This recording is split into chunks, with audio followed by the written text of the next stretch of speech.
Good morning students. सो अब हम लोग आगे का टॉपिक देखते हैं। The apple orchard. Apple orchard का मतलब होता है कि सेव की बाड़ी। And weeping willows. Weeping willows का मतलब होता है लचकदार टहनियाँ। Stand green and beautiful at our old farm where Walt sketched his first animals. I recall. Recall मतलब कि भूतकाल की घटना को याद करना। How Walt and I would snuggle. Snuggle मतलब होता है चिपक कर सोना। Together in bed and here the haunting. Haunting मतलब होता है डरावनी whistle of a locomotive passing in the night. Our uncle Mike was an engineer। engineer का मतलब होता है अभियंता। And he had blow his whistle one long and two shorts just for us. Walt never lost his love for trains. Years later an old fashion. Fashion का मतलब होता है शैली। Train was one of the first attraction at Disney land. Attraction का मतलब होता है आकर्षण। As far back as I can remember Walt was drawing. Drawing मतलब कि चित्रकार। The first money he ever made was a nickel. Nickel मतलब पहले के समय का जो पैसा आता था जिसे हम कहते हैं 5 सेंट।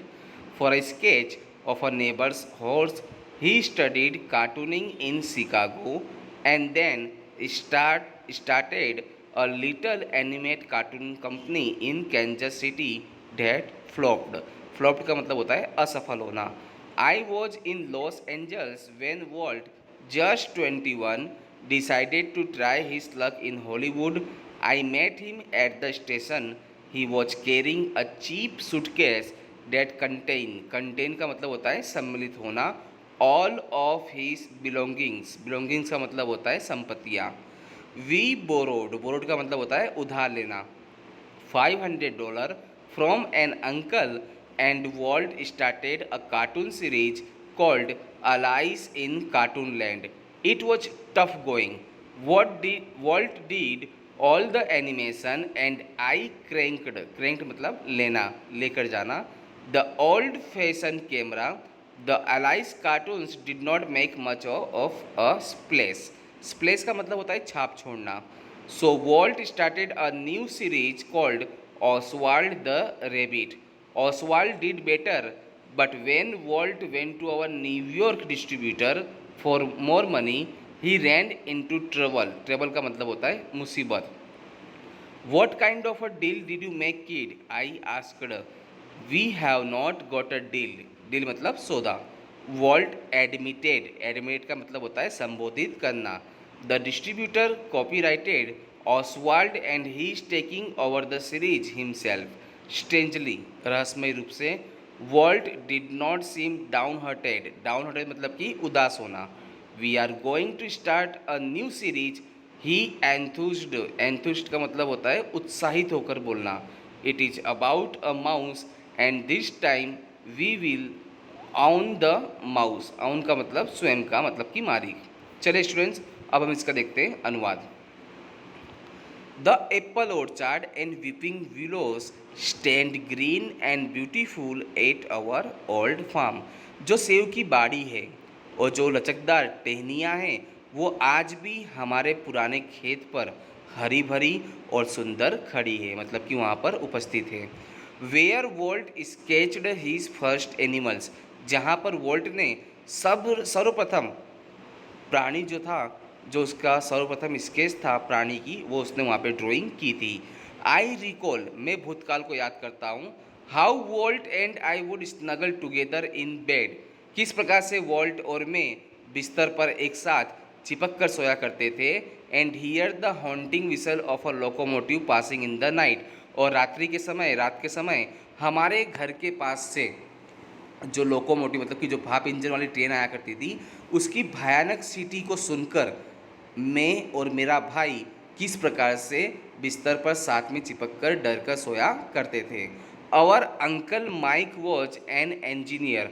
हमारे अंकल जो माइक थे वो एक अभियंता थे। And he had blow his whistle, और वह अपनी सीटी बजाया करते थे। One long and two shorts just for us. हमारे लिए, केवल हमारे लिए एक लंबी सी और दो छोटी सी, दो सीटी वो बजाया करते थे। Volt never lost his love for trains. Volt ने ट्रेन के प्रति अपना प्रेम कभी भी नहीं खोया। ईयर्स लेटर, वर्षों बाद, an old fashion train was one of the first attraction at Disneyland. वर्षों बाद एक पुरानी शैली की जो ट्रेन थी वो डिज्नीलैंड का प्रथम आकर्षण थी। As far back as I can remember, जितना याद किया जा सके उतना दूर मैं याद कर सकता हूँ कि वोल्ट वॉज ड्राइंग, वोल्ट एक चित्रकार था। The first money he ever made was a निकल, जो सर्वप्रथम पैसा उसने कमाया था वो निकल था, मतलब कि 5 सेंट था। For a sketch of a neighbour's horse, जो पड़ोसी के जो हॉर्स है, मतलब कि जो घोड़ा था उसका स्केच बनाकर उसने first of all money earn किया था। He studied cartooning in Chicago, उसने कार्टूनिंग करना शिकागो में सीखा, पढ़ाई की। And then started a little animated cartoon company in Kansas City that flop, और उसके बाद उसने एक छोटी सी एनिमेशन वाली कार्टून की कंपनी स्टार्ट की कैंजस सिटी में, जो असफल हो गई। I was in Los Angeles when Walt just 21, Walt जब 21 साल का था तब मैं लॉस एंजल्स में था। Decided to try his luck in Hollywood, उसने निश्चय किया था कि वह अपने भाग्य को हॉलीवुड में आजमाएगा, कोशिश करेगा। I met him at the station, मैं उसे स्टेशन पे मिला। He was carrying a cheap suitcase, वो एक सस्ता सा सूटकेस लिए हुए था। That contain all of his belongings, जिसके अंतर्गत उसकी सारी की सारी संपत्तियाँ सम्मिलित थी। We borrowed $500 from an uncle, हमने एक अंकल से $500 उधार लिए थे। And Walt started a cartoon series called Alice in Cartoonland, और वॉल्ट ने अलाइस इन कार्टून लैंड नाम की एक कार्टून सीरीज को शुरू किया था। इट वॉज टफ गोइंग, यह काफ़ी मुश्किल से जा रही थी। Walt did all the animation, Walt ने सभी प्रकार के एनिमेशन किए थे। And I cranked the old fashion camera, और मैं एक पुरानी शैली का कैमरा लिए हुए था। The Alice cartoons did not make much of a splash, जो अलाइस कार्टून था उसने अपनी ज़्यादा छाप नहीं छोड़ी थी। So Walt started a new series, इसलिए वॉल्ट ने अपनी एक नई सीरीज शुरू की, कॉल्ड ऑसवाल्ड द रेबिट, जिसे कहा जाता है Oswald the rebate. Oswald did better, but when vault went to our New York distributor for more money he ran into trouble. Oswald ने अच्छा काम किया, लेकिन जब वॉल्ट न्यूयॉर्क डिस्ट्रीब्यूटर के पास अधिक पैसे के लिए आया तब वो मुश्किल में आ गया। What kind of a deal did you make kid, I asked, मैंने पूछा कि आपने किस प्रकार का सौदा अपने न्यूयॉर्क डिस्ट्रीब्यूटर से किया है। तो उन्होंने जवाब दिया, we have not got a deal, हमें किसी प्रकार का कोई सौदा नहीं प्राप्त हुआ। वॉल्ट एडमिटेड, वॉल्ट ने क्या संबोधित करते हुए उनसे कहा। The distributor copyright Oswald and he is taking over the series himself, जो डिस्ट्रीब्यूटर था उसने ऑसवाल्ड का कॉपीराइट कर लिया और उसने सीरीज को अपने पास स्वयं रख लिया। स्ट्रेंजली, रहस्यमय रूप से, Walt did not seem down hearted, Walt किसी प्रकार से उदास प्रतीत नहीं हो रहा था। We are going to start a new series, he enthused, उसने उत्साह के साथ कहा कि अब हम लोग एक नई सीरीज की शुरुआत करने जा रहे हैं। It is about a mouse, यह एक चूहे के बारे में होगा। And this time we will on the mouse, और इस बार यह चूहा हमारा होगा।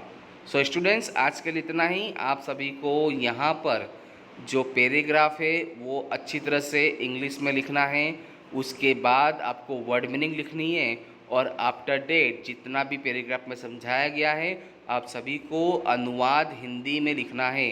एक बार फिर से होमवर्क रिपीट कर रहा हूँ, English paragraph, after that word meaning, and after that आपको ट्रांसलेशन भी लिखना है। सो आज के लिए इतना ही। Thank you very much.